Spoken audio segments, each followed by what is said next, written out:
السلام علیکم ورحمۃ اللہ وبرکاتہ۔ بسم اللہ الرحمن الرحیم۔ پھر جب قبا کی آستین پارا پارا ہو گئی اور حضرت بابا فرید رحمۃ اللہ علیہ کو تھکن کا احساس ہونے لگا تو آپ مسجد میں تشریف لے آئے اور مریدوں سے فرمایا کہ میرے گرد حلقہ باندھ لیا جائے اور تمام فوجی دور سے سلام کرتے ہوئے گزر جائیں۔ اس موقع پر حضرت بابا کے ایک پرانے خادم نے عرض کیا، اللہ کی نعمت کا بہتر طریقے سے شکر ادا کرنا چاہیے۔ حضرت بابا فرید رحمۃ اللہ علیہ نے اس شخص کی بات مان لی اور دست بوسی کی بھی اجازت دے دی۔ جب تمام فوجی اس سعادت سے شرفیاب ہو کر چلے گئے تو غیاث الدین بلبن لرزتے قدموں کے ساتھ آگے بڑھا اور حضرت بابا فرید کی خدمت میں جاگیر کا پروانہ پیش کرتے ہوئے عرض کرنے لگا، یہ حقیر سی نظر حضور کے لیے ہے۔ بابا فرید رحمۃ اللہ علیہ خاموش رہے۔ بلبن نے اشرفیوں سے بھری ہوئی تھیلیاں پیش کیں، یہ دوسرے درویشوں کے لیے ہیں۔ بابا فرید رحمۃ اللہ علیہ نے اپنے ایک خادم کو حکم دیتے ہوئے فرمایا، یہ ساری دولت اسی وقت ضرورت مندوں میں تقسیم کر دو۔ پھر جاگیر کے پروانے کی طرف دیکھا اور بلبن کو مخاطب کرتے ہوئے فرمایا، اسے واپس لے جا کہ اس کی خواہش رکھنے والے دہلی کے دربار میں بہت لوگ موجود ہیں۔ اسی وقت بلبن کے دل میں خیال گزرا کہ اگر حضرت شیخ رحمۃ اللہ علیہ میرے اقتدار کے لیے دعا کریں تو کتنا اچھا ہو۔ بلبن کے دل میں بہت دنوں سے یہ آرزو پرورش پا رہی تھی کہ سلطان ناصر الدین محمود کے بعد وہ خود ہندوستان کا حکمران بن جائے۔ آج جب اسے ایک عظیم بزرگ کی محبت میسر آئی تو اقتدار کی تمنا بہت شدت سے ابھرنے لگی، مگر وہ اپنی زبان سے اس کا اظہار نہیں کر سکتا تھا۔ دل ہی دل میں کہہ رہا تھا کہ کاش حضرت بابا فرید رحمۃ اللہ علیہ اس کے خوابوں کی تعبیر کے لیے دعا فرما دیں۔ ابھی بلبن اپنے انہی خیالات میں الجھا ہوا تھا کہ حضرت بابا فرید رحمۃ اللہ علیہ نے فارسی زبان کے یہ دو اشعار بآواز بلند پڑھے، جن کا ترجمہ یہ ہے، شہنشاہ فریدوں کوئی فرشتہ نہیں تھا، وہ بھی ایک انسان تھا جو اپنی سخاوت کے سبب اس مقام تک پہنچا۔ تو بھی لوگوں کے ساتھ لطف و کرم سے پیش آ، سخاوت کی روش اختیار کر اور فریدوں بن جا۔ فریدوں شاہان عجم میں ایک ممتاز مقام رکھتا تھا۔ اس نے زماک کو قتل کر کے حکومت حاصل کی۔ زماک نے جبر و تشدد سے جن چیزوں پر قبضہ کر لیا تھا، فریدوں نے وہ سب کی سب واپس کر دیں۔ عدل و انصاف قائم کیا اور اپنی رعایا پر انعام و اکرام کی بارش کی۔ گمراہ لوگوں کو خدائے واحد کی پرستش کی دعوت دی، کفر سے روکا، آتش کدوں اور بت خانوں کو مسمار کرا دیا۔ فریدوں کی مدت حکومت 500 سال تھی۔ حضرت بابا فرید رحمۃ اللہ علیہ نے شہنشاہ فریدوں کی مثال دے کر بلبن کو سمجھانے کی کوشش کی تھی کہ اگر وہ سخاوت و کرم سے کام لے تو اسے بھی اقتدار اعلیٰ حاصل ہو سکتا ہے۔ بلبن اس انکشاف پر حیران رہ گیا۔ حضرت بابا فرید رحمۃ اللہ علیہ نے اپنے کشف کی قوتوں سے اس کی دلی خواہشات کا اندازہ کر لیا تھا، اور اس سے پہلے کہ وہ اپنے ہونٹوں کو جنبش دیتا، اشاروں ہی اشاروں میں اس کے سوال کا جواب بھی دے دیا تھا۔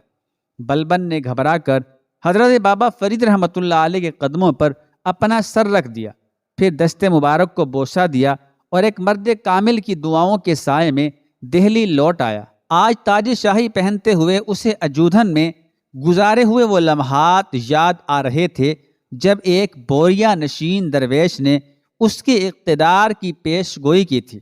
متعصب ہندو تاریخ نویسوں نے بلبن پر یہ الزام تراشی بھی کی ہے کہ سلطان ناصر الدین محمود اپنی طبی موت نہیں مرا تھا۔ جب التمش کے بیٹے کا اقتدار طول کھینچتا جا رہا تھا تو بلبن کو اپنے انجام کی فکر پریشان کرنے لگی تھی، اور وہ تنہائیوں میں یہ سوچنے لگا تھا کہ کہیں عمر اس سے بے وفائی نہ کرے اور اس کا سر تاج شہنشاہی کا بار اٹھانے سے قبل ہی سفید کفن سے ڈھانپ دیا جائے۔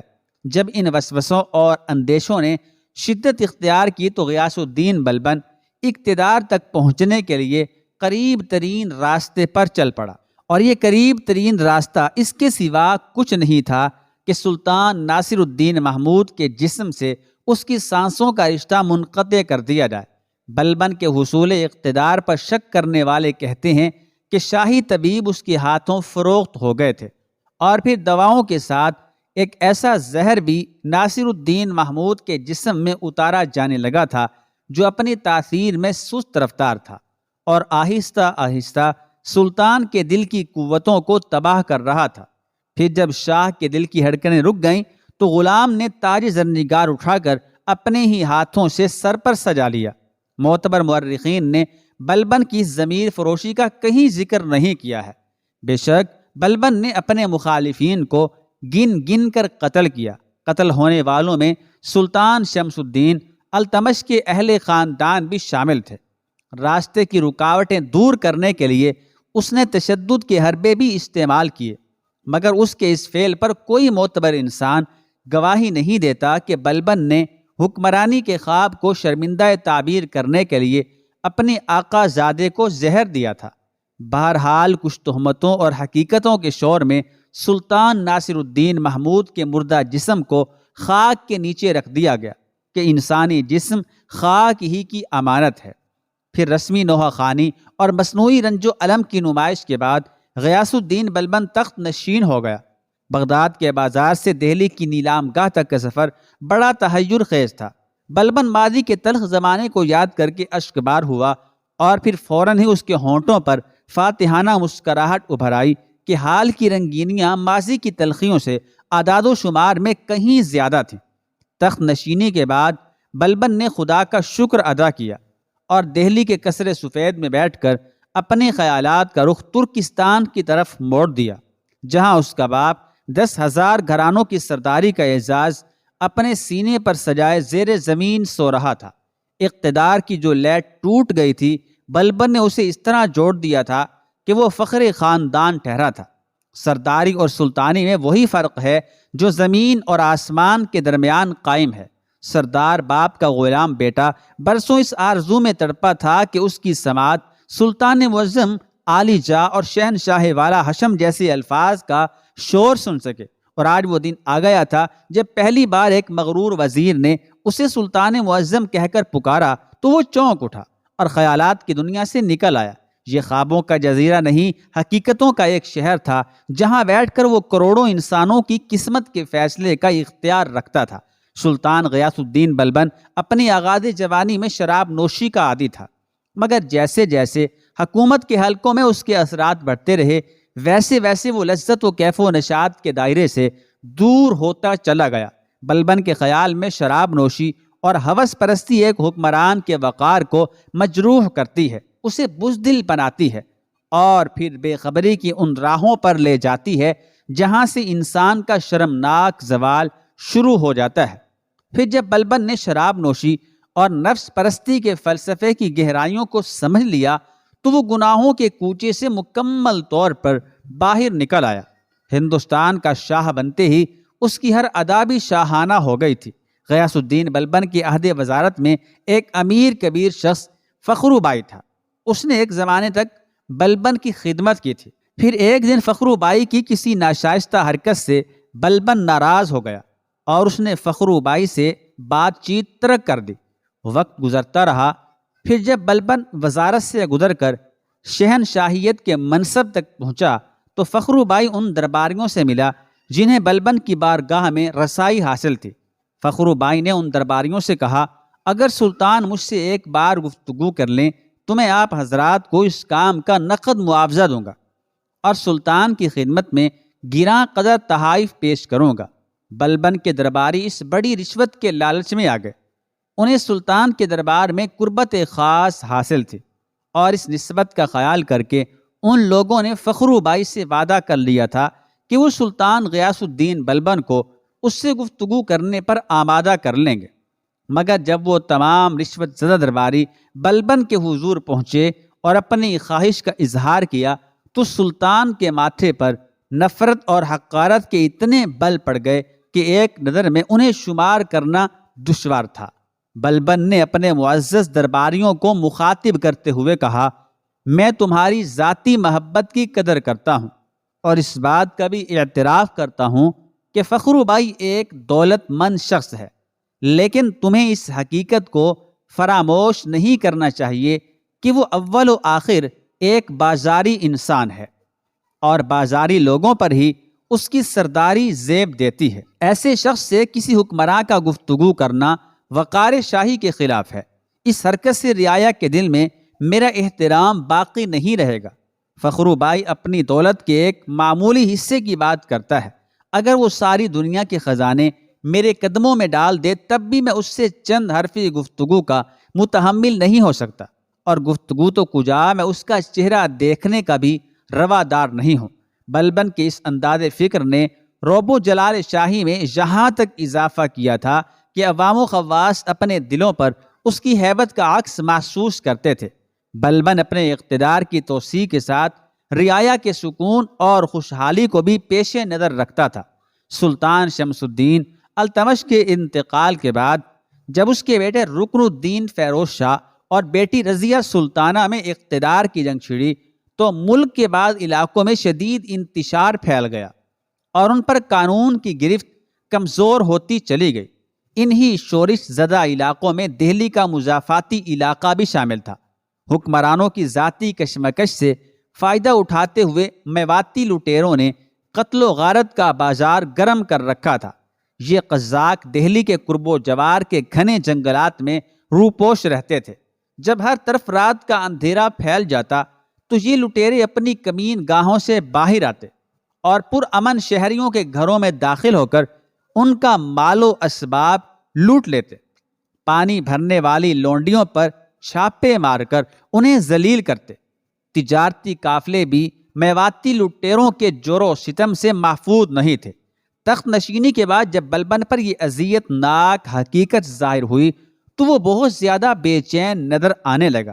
اس نے حکومت کے تمام ضروری کاموں کو التوا میں ڈالا اور منتخب سپاہیوں کا ایک بڑا لشکر لے کر دہلی سے روانہ ہوا۔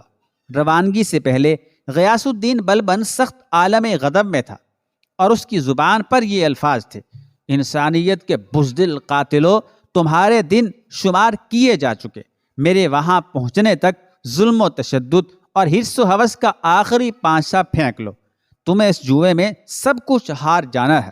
بس آخری بار حرام کی دولت کے ذخیروں کو دیکھ لو کہ اس کے بعد سیم و زر کے انبار ہوں گے، نہ انہیں دیکھنے والی آنکھیں اور نہ انہیں چھونے والے ہاتھ۔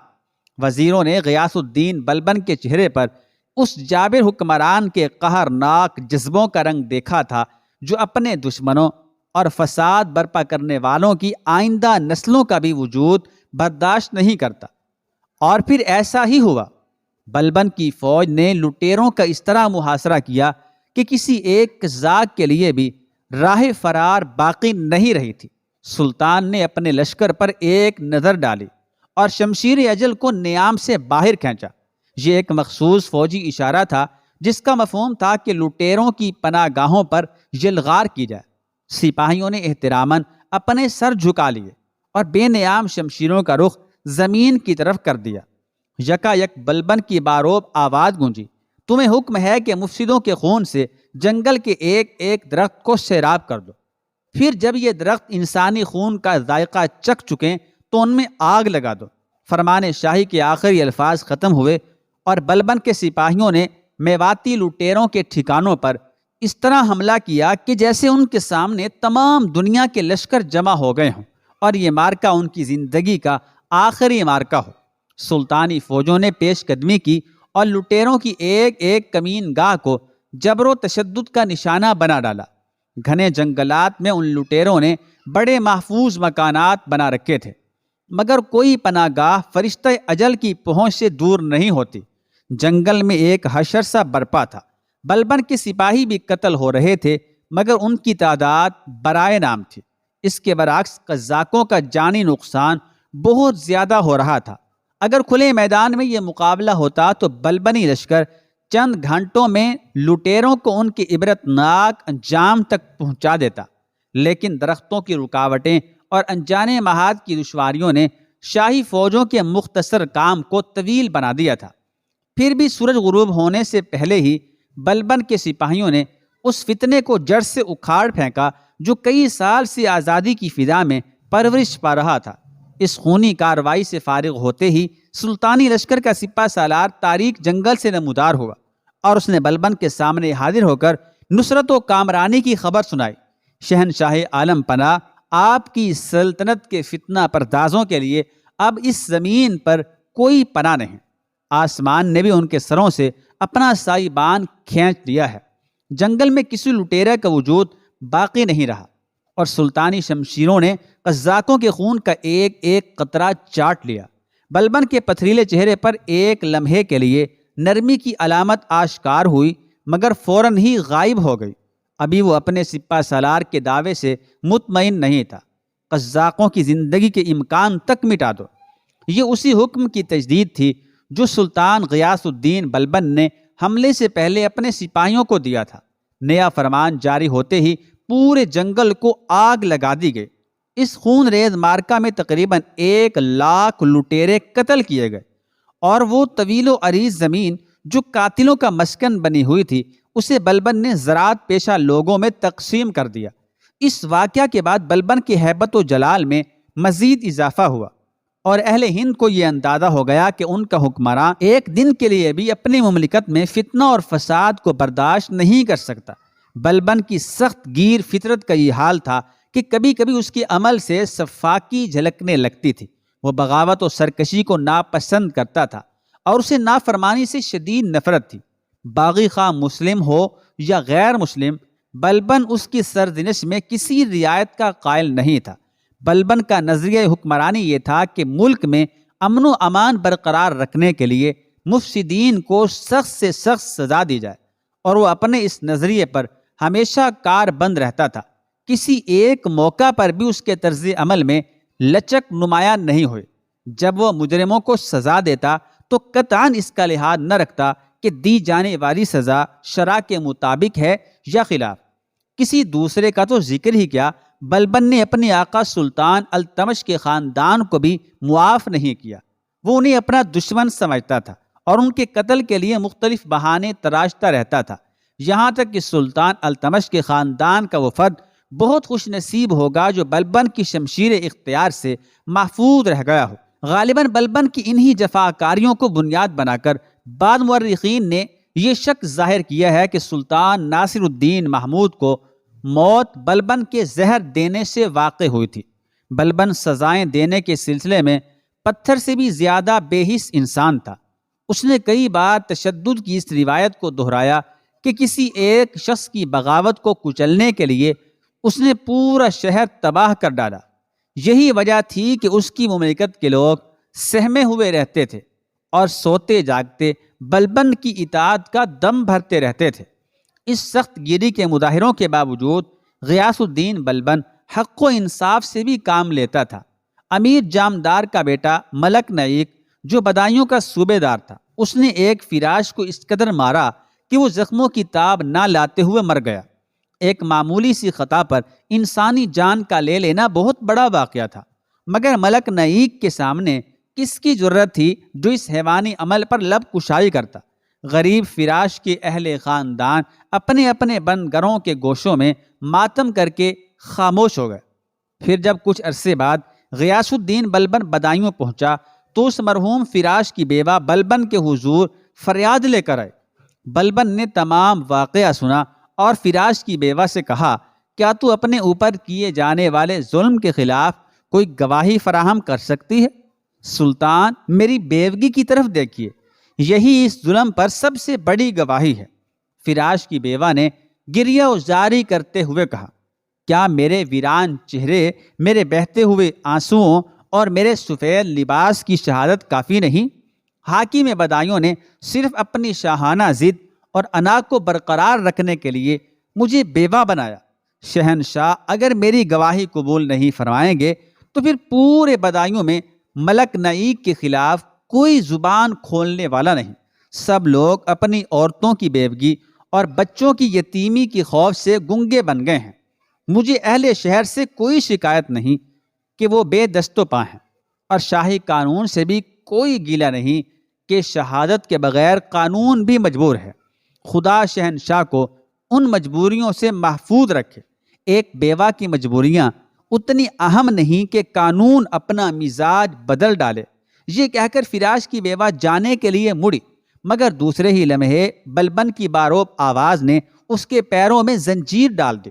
ہندوستان کا حکمران غضبناک لہجے میں کہہ رہا تھا، بلبن کا قانون اتنا عاجز نہیں کہ بستی میں شہادت نہ ملنے کے سبب ایک بیوہ کے ساتھ انصاف نہ کر سکے۔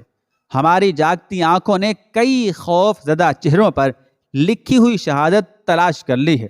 اب ہم گواہوں کی جنبش لب کے بغیر ہی تیرے ساتھ مکمل انصاف کریں گے۔ اس کے بعد غیاث الدین بلبن نے اپنے سپاہیوں کو حکم دیا، ملک نائک کے اتنے درے لگائے جائیں کہ وہ فراش کی طرح اپنے انجام کو پہنچ جائے۔ پھر فوراً ہی حکم شاہی کی تعمیل کی گئی۔ ملک نائک کا خوشبوؤں سے بسا ہوا جسم تازیانوں کا ہدف بن گیا تھا اور ہر طرف اس کی دل خراش چیخیں گونج رہی تھی۔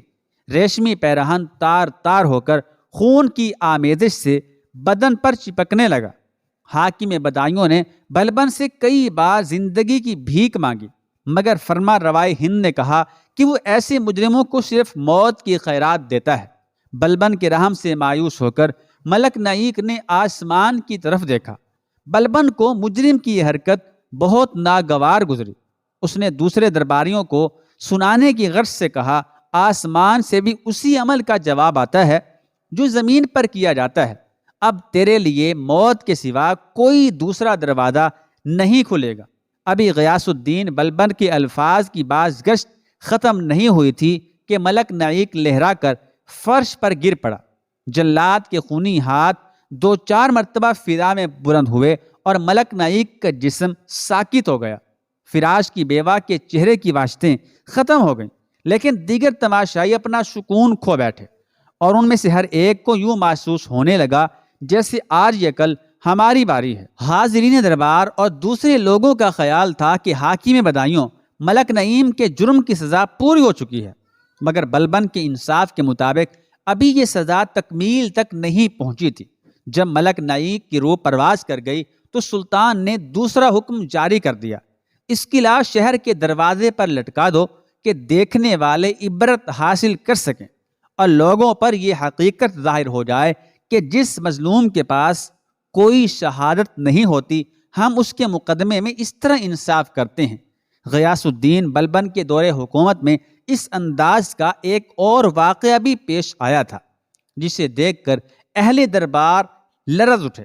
ایک بار بلبن کے ایک محبوب غلام ہیبت خان نے سرمستی کے عالم میں ایک شخص کو ہلاک کر ڈالا۔ مقتول کی بیوہ بلبن کے حضور فریاد لے کر آئی۔ سلطان نے کسی تعامل کے بغیر ہیبت خان کو 500 درے لگائے جانے کا حکم دیا۔